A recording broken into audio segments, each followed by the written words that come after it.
Vamos a Apocalipsis.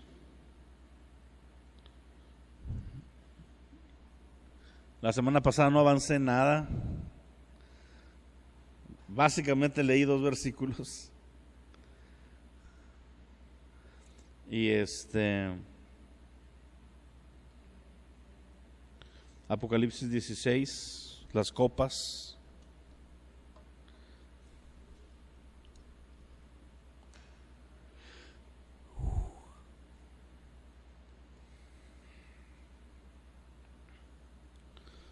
Apocalipsis 16.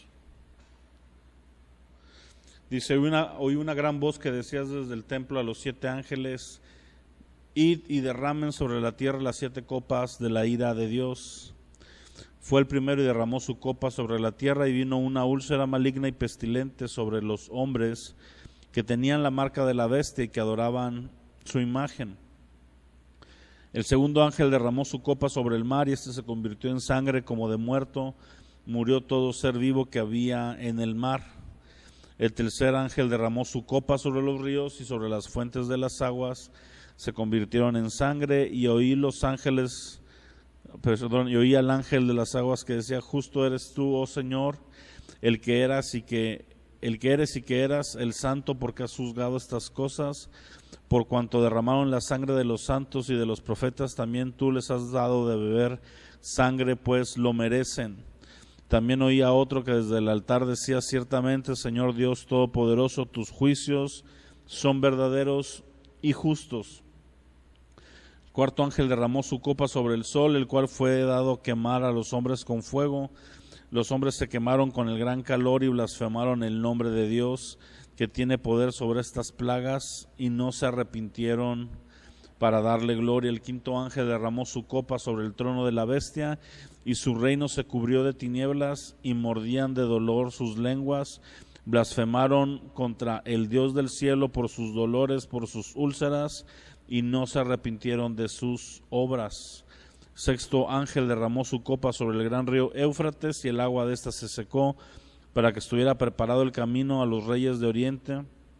Vi salir de la boca del dragón, de la boca de la bestia, de la boca del falso profeta, 3 espíritus inmundos a manera de ranas, pues son espíritus de demonios que hacen señales. Van a los reyes de la tierra de todo el mundo para reunirlos a la batalla de aquel gran día del Dios Todopoderoso.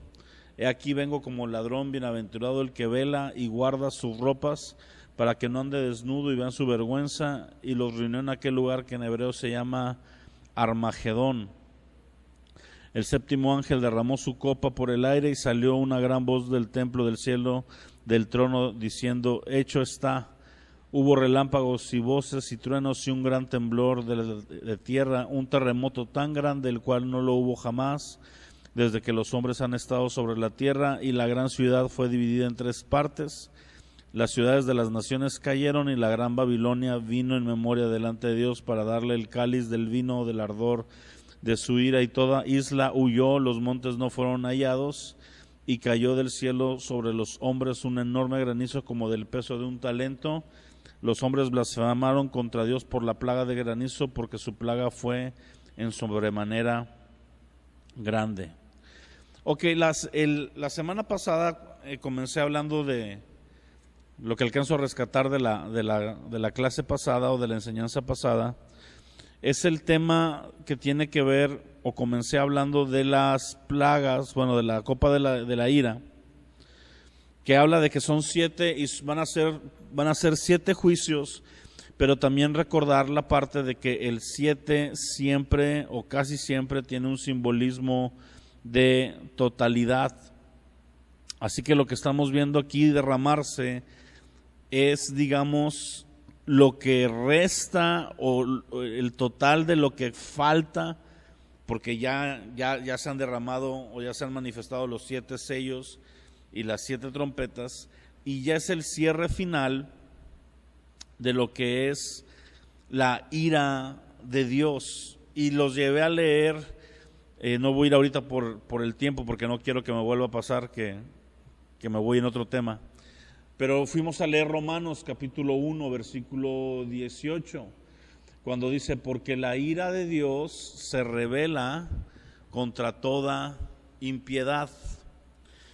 Entonces, ese versículo es un versículo clave porque ese versículo nos muestra que va a llegar un momento donde la ira de Dios va a ser revelada, va a ser manifestada, se va a mostrar contra, no dice nada más contra la impiedad, sino remarca contra toda impiedad.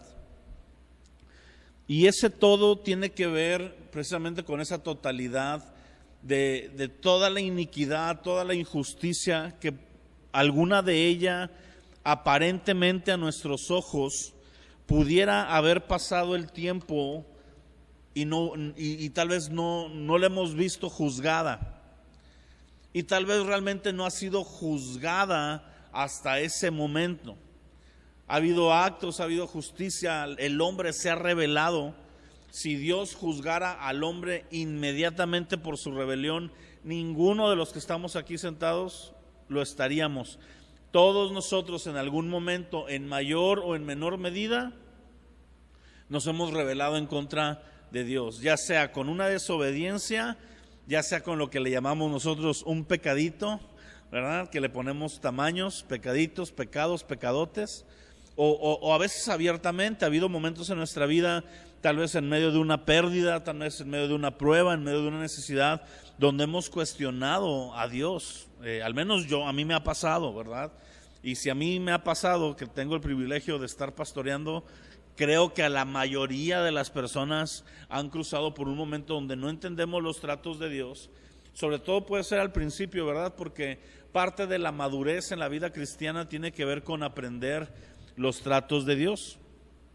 Y entonces esa ira se ha manifestado. El apóstol Pedro, por ejemplo, cuenta en sus epístolas que hay quienes se burlan diciendo que el Señor no va a venir, que es una falsa enseñanza, ¿verdad? ¿Por qué? Porque siguen esperando, y dice el apóstol Pedro, es muy claro, dice, pero ignoran que el Señor retarda su venida para alargar la ventana de tiempo, alargar el plazo donde Él está por cierto tiempo, no pasando por alto en el sentido de que le valga, sino en el sentido de dejar caer su juicio. Está dejando la maldad progresar, pero llegará el momento donde va a manifestar su justicia. Por ejemplo, Hechos 17:30, te lo voy a leer, dice, pero Dios, habiendo pasado por alto en los tiempos de esta ignorancia, ahora manda a todos los hombres en todo lugar que se arrepientan, por cuanto ha establecido un día en el cual juzgará al mundo con justicia por aquel varón a quien designó, dando fe a todos con haberle levantado de los muertos. Este versículo resume de una manera muy bonita lo que te estoy diciendo. Número uno, ha pasado por alto ciertos tiempos de ignorancia. Aquí usan la palabra ignorancia, ¿verdad? Es Hechos 17, 30 y 31. De alguna manera Dios dice, ok, voy a dejar pasar esta circunstancia, no voy a actuar en mi justicia en este momento. Sin embargo, dice, ahora, ese ahora tiene que ver con la predicación del Evangelio.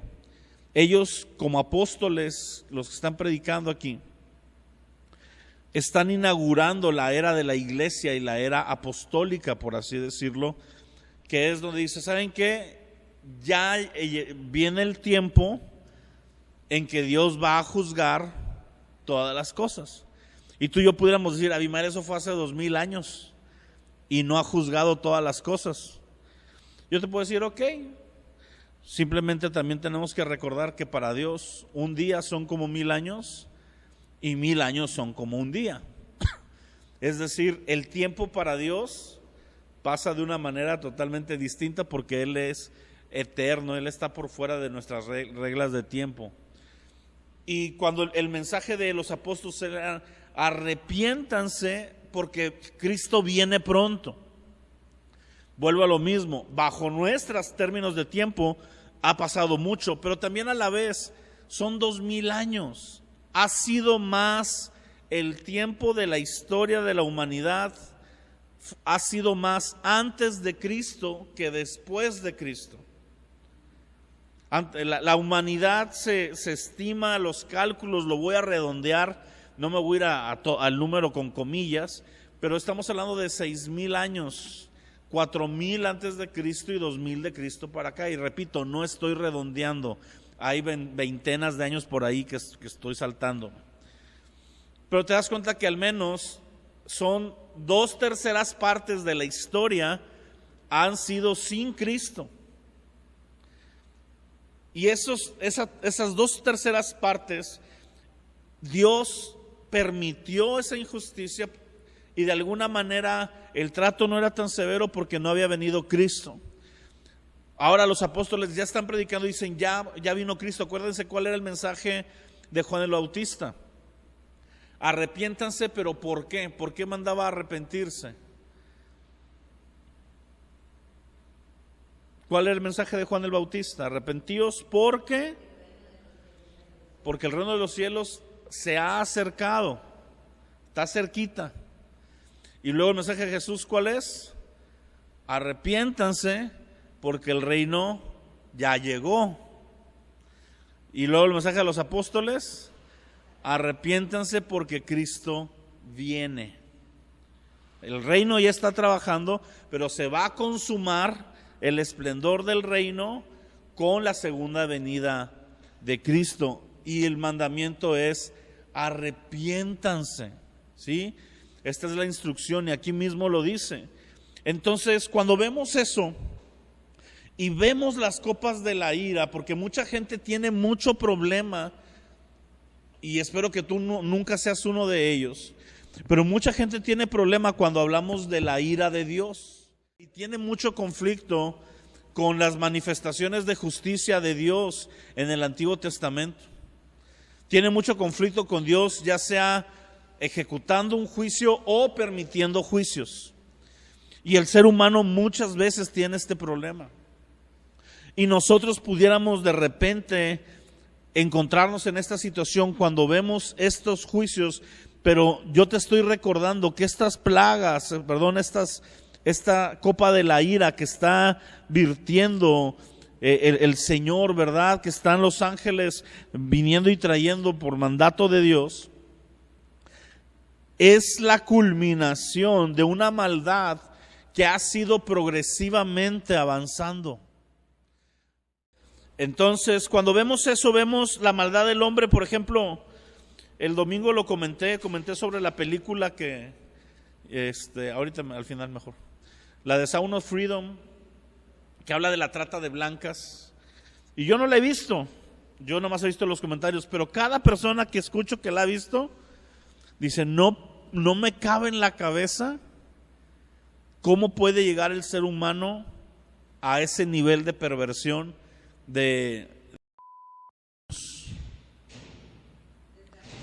y es porque la película, pues digo, no es morbosa, pero es muy explícita en muchas cosas y busca eso, busca sensibilizar a la gente.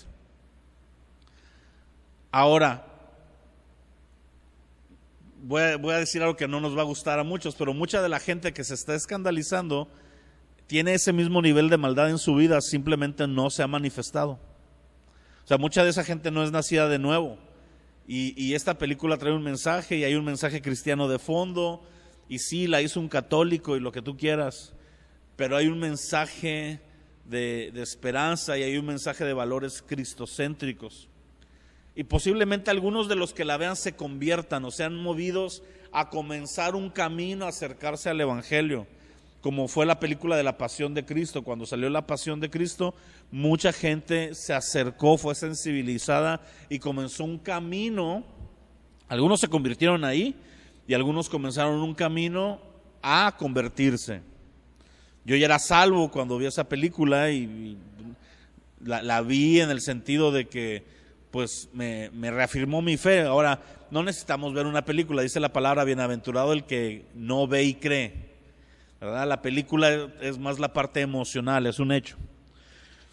A lo que voy es que nos sorprende, y a mí me sorprende que pueda haber ese grado de maldad de gente, pero ese grado de maldad es el grado que tenemos ahorita, y tenemos que ser conscientes que va a avanzar más todavía.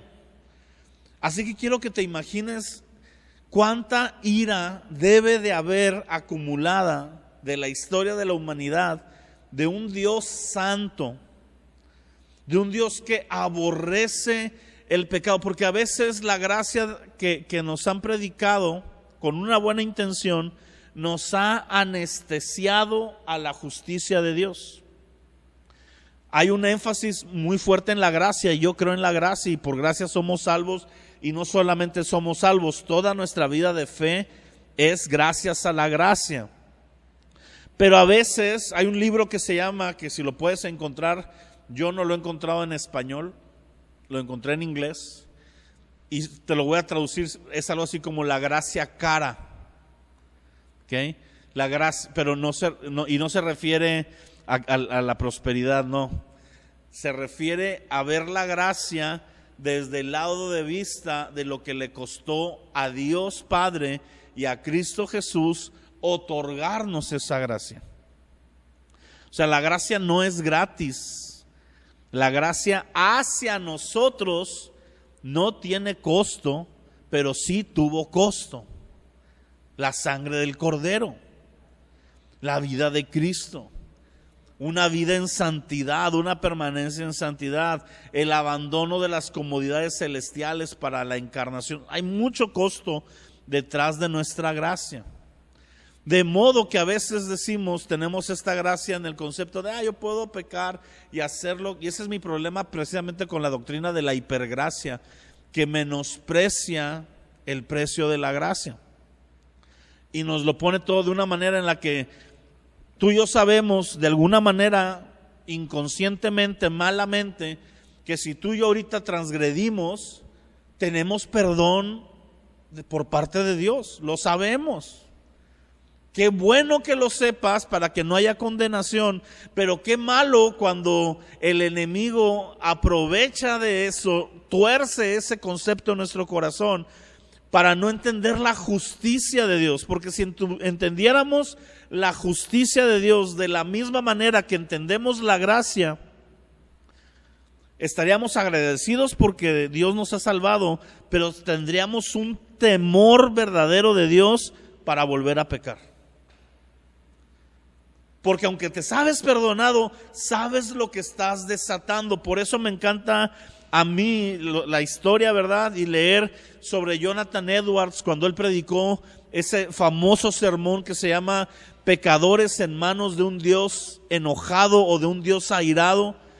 Y fue una predicación donde toda la gente que estuvo expuesta confesó su pecado, donde cristianos de años, donde incluso gente que estaba en el ministerio presenciando la predicación, comenzaron a gritar aterrorizados porque les fue revelado que la justicia de Dios los iba a mandar al infierno de no ser por el sacrificio de Cristo.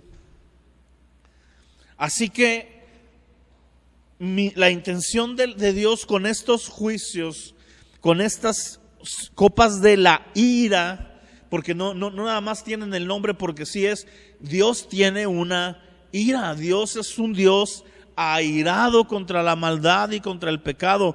Es paciente con nosotros, es tardo para la ira con nosotros y pronto para la misericordia, pero es parte de su carácter inherente como Dios, un Dios airado, que no es lo mismo que un Dios enojón. No es lo mismo que un Dios extremista, pero es un Dios totalmente santo. Y esa santidad debe de provocar en nosotros un temor reverente, un sacudimiento de nosotros, como le pasó a la persona, yo creo que más corrupta de su época, Jacob, ¿verdad? Yo creo que en ese momento cuando le pasó eso todavía estaba bien corrupto el vato, ¿verdad? Estaba huyendo de su hermano, y cuando tiene la visión, ¿verdad? Cuando tiene el sueño y se levanta de haberlo tenido, cuando pone aceite sobre la piedra, ¿verdad? Ahí es Peniel, como se llama ese lugar, si más no lo recuerdo. Puedo estar confundiendo los nombres, pero la expresión de Jacob es, o terrible cosa o grande cosa es este lugar, porque es casa de Dios y puerta del cielo, y ciertamente Dios está aquí y yo no lo sabía. Le cambió la dimensión de Dios y del lugar en donde estaba una experiencia fuerte con Dios. Siempre lo digo y lo voy a volver a decir porque no puedo decir estas historias sin hacer estas alusiones. Pero ¿qué pasaría en nuestro cristianismo moderno si tenemos una visión como la que tuvo Jacob? Ya estaríamos haciendo un libro, Mi encuentro con Dios, La escalera, no sé, o sea, mínimo un canto. Ya estaríamos, es más, en la época en la que estamos, ya estaríamos grabando en el YouTube, Peniel. Ya estaríamos hablando de esto. Ya sería nuestra conferencia, nuestra predicación, ¿verdad? Nuestra experiencia con Dios, valga la redundancia, debe de provocar en nosotros un temor santo. Y Jacob dice, wow, este lugar es peligroso. O sea, no está diciendo, yupi, está bien padre venir aquí. No, dice, ¿qué es esto? Todos los hombres que tú ves en la Escritura que tuvieron un encuentro significante con Dios, la respuesta no es la que tendríamos muchas veces en nuestra iglesia moderna. Por eso a veces yo pongo, no en tela de juicio, pero sí vámonos con cuidado a ciertas experiencias que vivimos, porque si lo que está provocando en nosotros no es un corazón más apartado de la maldad, pudiera ser una experiencia en nuestra carne y no una experiencia en el Espíritu. Pudiera serlo, no digo que lo sea. También puede ser una experiencia 100% de Dios y nosotros estar mensos y agarrarlo mal, también. Pero dijo un amigo una vez que este amigo es muy tipo, te agüita tu plática padre, pero en el buen sentido, ¿verdad? Y es que el Congreso estuvo bien grueso, ¿verdad? El Espíritu Santo se movió con poder y todos estábamos en el suelo y empezaron a caer uno tras otro, nadie impuso manos, todos llorando, y dice, bueno, qué padre, ahora los quiero ver mañana y pasado y ver qué pasa en sus vidas después de que eso ocurrió. Porque si fue el Espíritu Santo no se pueden levantar iguales. Y es una verdad. ¿Verdad? Entonces, ¿cuánta ira no debe de haber acumulada de un Dios santo que va a soltar la ira? Y que recordemos una cosa, esta ira que soltó o que está soltando en las copas, previamente la soltó sobre Jesucristo en la cruz. No es casualidad que la expresión de Cristo es, si es posible, pasa de mí esta ¿qué? Esta copa.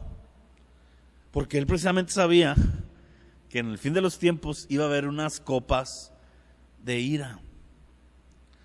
Y bien le dice la palabra, el castigo de nuestra maldad, de nuestra iniquidad cayó sobre él.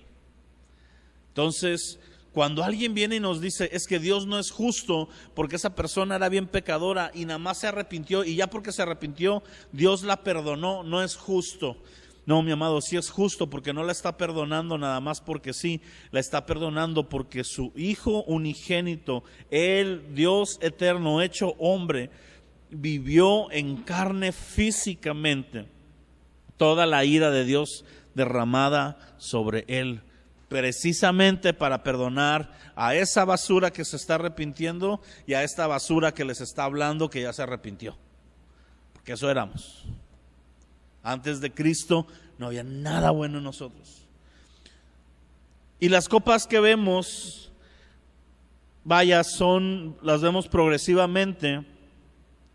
Las voy a ir narrando rapidito, ¿verdad? La primera copa que vemos es de úlceras y llagas, pero esta solamente se centra en los seguidores del anticristo. Ya se parece a estas últimas plagas de Egipto, que ya no afectaban a toda la nación, sino ya se enfocaban en los de Egipto y dejaban de lado al pueblo de Israel. Aquí de la misma manera va a haber unos juicios que van a ser para toda la humanidad, que aún el creyente lo puede llegar a experimentar, porque para Dios no tiene problema de que su iglesia sufra dolor, porque Dios está pensando en la eternidad. Pero estas llagas, ¿verdad?, ya son la consecuencia. Estas úlceras y llagas te hablan de un espíritu podrido, de un espíritu corrupto, ¿verdad? No sé si se acuerdan en Hechos, ¿verdad?, que hay un hombre, Herodes, que es muerto por gusanos, como que gusanos le salen de adentro. ¿Y cuál fue el pecado de él? ¿Por qué fue muerto? Porque dijo que él era Dios. Empezaron a decir gloria de hombre y no de Dios, o gloria de Dios y no de hombre, pero se la adjudicó a él porque se veía esplendoroso a la hora que estaba convirtiendo, y se la creyó y cayó el juicio. Por eso te digo, Dios ha mostrado juicios inmediatos en algunos casos. Gracias a Dios, a nosotros no, porque ya estaríamos fritos todos. Pero por ejemplo, en el caso de Ananías y Zafira, el juicio fue inmediato. Cayeron muertos en medio de la reunión, ¿verdad? ¿Y cuál fue el gran pecado de Ananías y Zafira? ¿Cuál fue? Mentir. Fue mentir, porque el dinero era de ellos. El problema es que dijeron, dimos todo, y se habían quedado con algo. Y Pedro le dice, ¿por qué mentiste al Espíritu Santo? No has mentido a los hombres, sino a Dios. Y cayó muerto. Y va llegando Zafira después, andaba, yo creo que fue al baño o algo, y va llegando, oye, nada más para asegurarme, ¿sí vendieron en tanto la heredad? No, sí, claro que sí, por esta, ¿verdad? La haber dicho. Pum, cayó muerta también.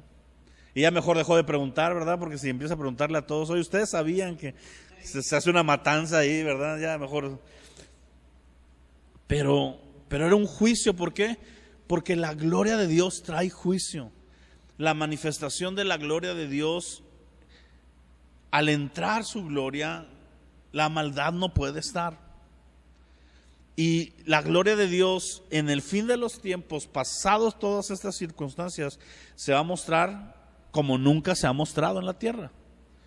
Entonces, estos juicios, este limpiamiento o limpieza, barrer con la maldad, tiene que ver con que su gloria viene a nosotros. Amén. La segunda copa es el mar, se convierte en sangre y muere todo ser viviente en él. Qué increíble es esto. ¿Te has puesto a pensar esta parte?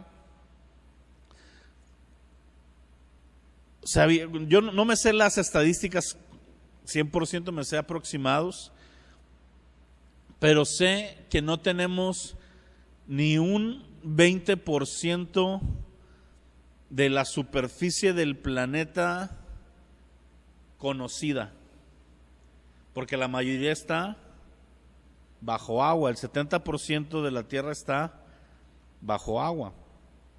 Conocemos más del espacio que del mar.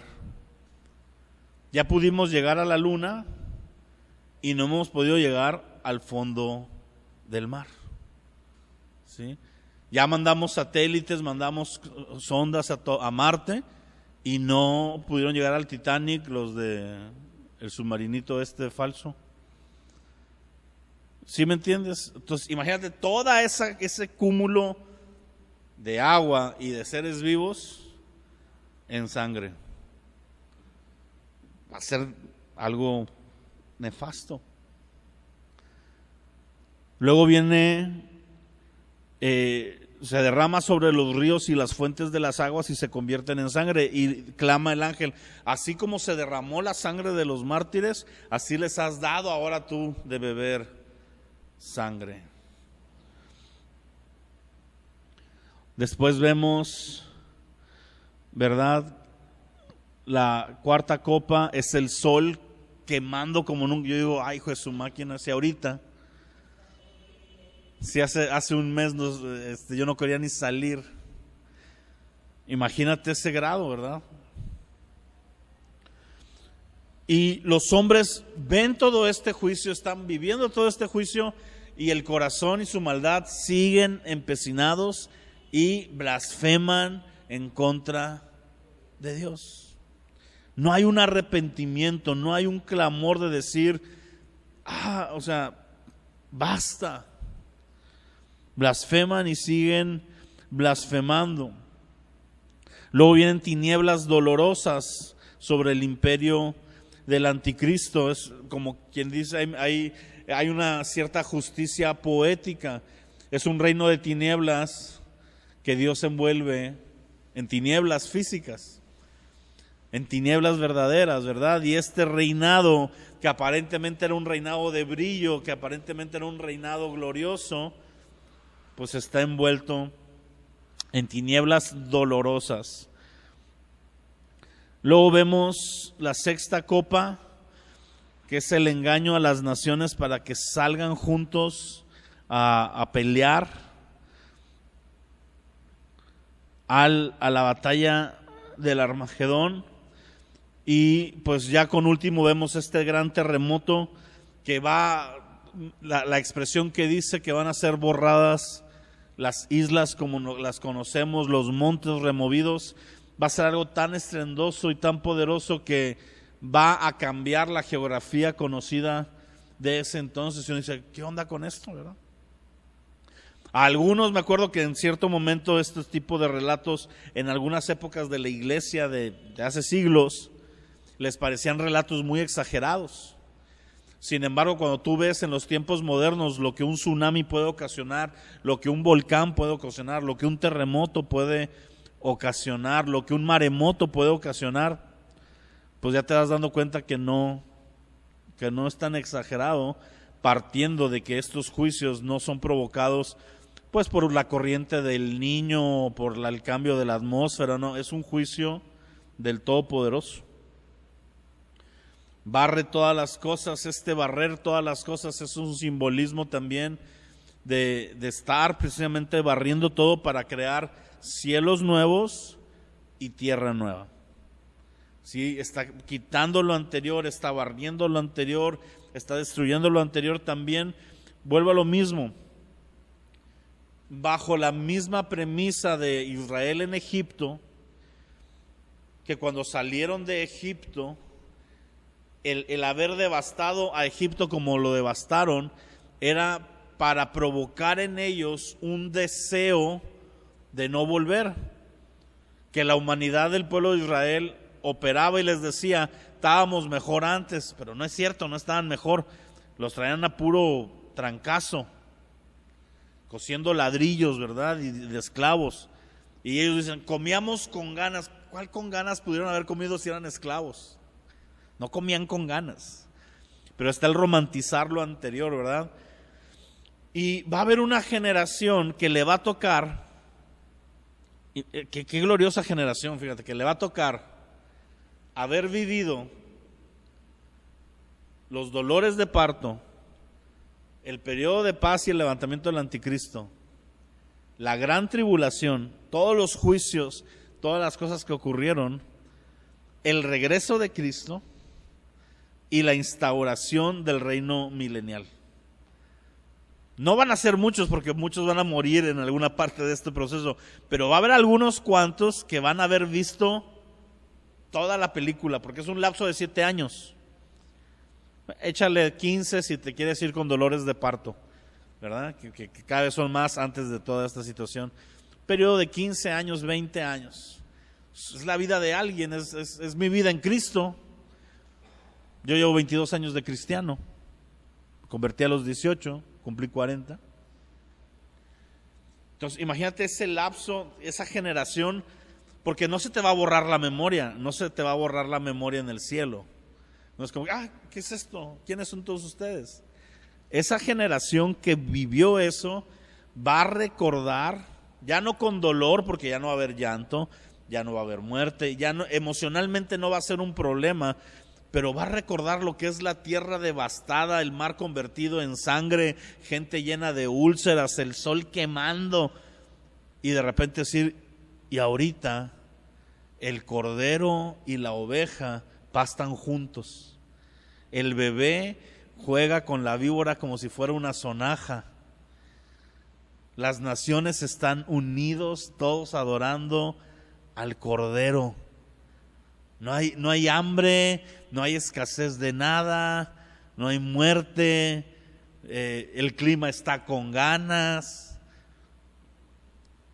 El propósito es ese, la devastación tan fuerte es ese, es el hecho de que tú puedas voltear y ver y decir, no había nada bueno allá. O sea, la palabra era real, no hay nada bueno en el mundo, no hay nada deseable, no hay nada que nos pueda llenar, que nos pueda saciar, no hay nada, si nos antoja en nuestra carne y el problema de que se nos antojen las cosas del mundo evidencian que nos falta acercarnos en nuestra intimidad a Jesús.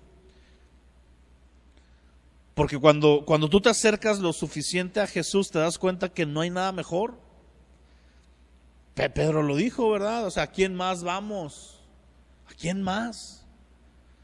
Y ni siquiera habló de milagros, ni de señales, ni es que tú nos das de comer, o es que tú caminas sobre el agua, tú eres bien chido. No. Tus palabras. ¿Dónde se escuchan las palabras? En lo íntimo. Son palabras que nos dan vida, son palabras que nos dan espíritu.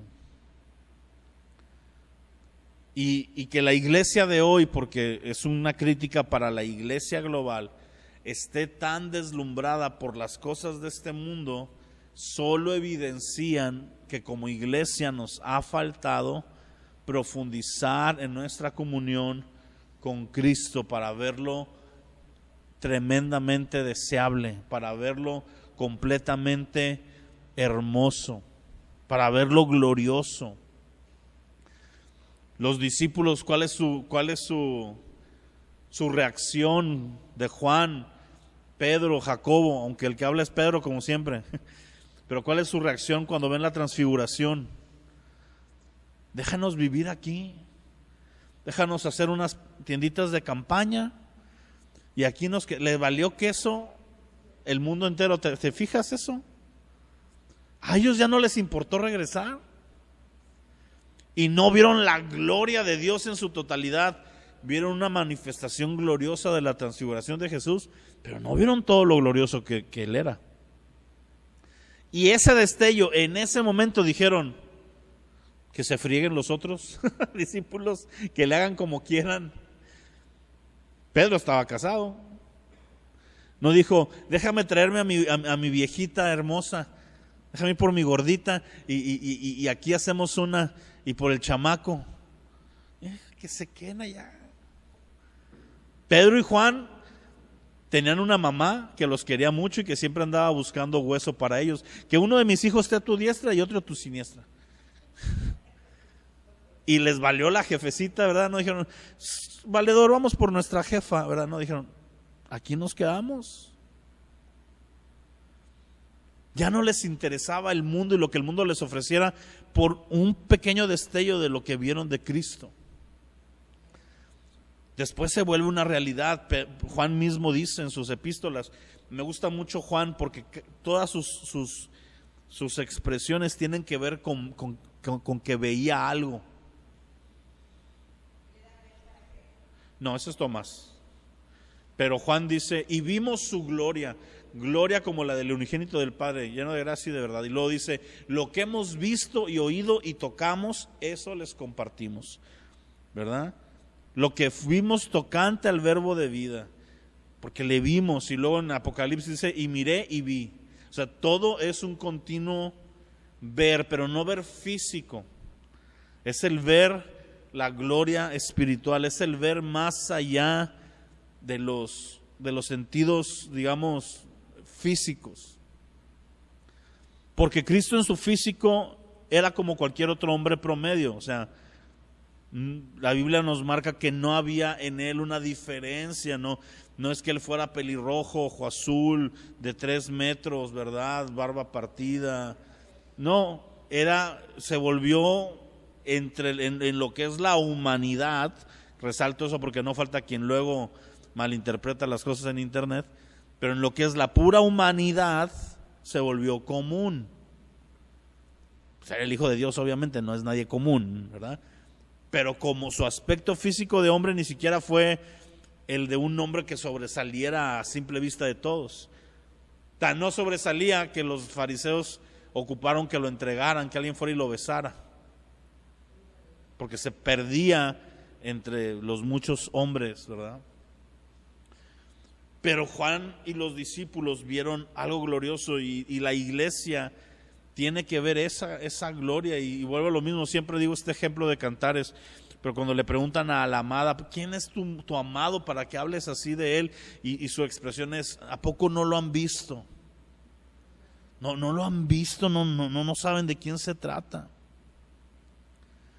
Por eso cuando la venida de Jesús tiene que ver un momento donde todo ojo le verá. O sea, hay un deslumbramiento de su magnificencia, de su hermosura, de su esplendor, y a la vez hay una exaltación llena de temor y llena de terror por ver la ira desplegada de Dios en su justicia. Porque pedirle a Dios que no manifieste su justicia y su ira es pedirle a Dios que no sea Dios. Volvemos a lo mismo. Hay gente que tiene mucho problema con eso. Yo ya pasé por eso, ya entendí que Dios es Dios y que si Dios, que estamos aquí en tiempos extra, que si Dios hubiera querido borrar a la humanidad completita, lo puede hacer y no hay un ser creado que pueda venir y decirle, hey, ¿por qué lo hiciste? ¿Quién te crees? Vamos a ponernos a cuentas tú y yo. Nadie le puede decir eso a Dios. ¿Sí? Dice la palabra, ¿quién le dio a Dios primero? Nadie le dio nada. Insondables son tus caminos y tus obras, oh Señor. O sea, no las terminamos de entender, nos acercamos hasta cierto punto, pero aún la persona que tenga la mayor revelación sobre el carácter de Dios aquí en la tierra queda a años luz de distancia de la verdadera gloria del Dios Todopoderoso.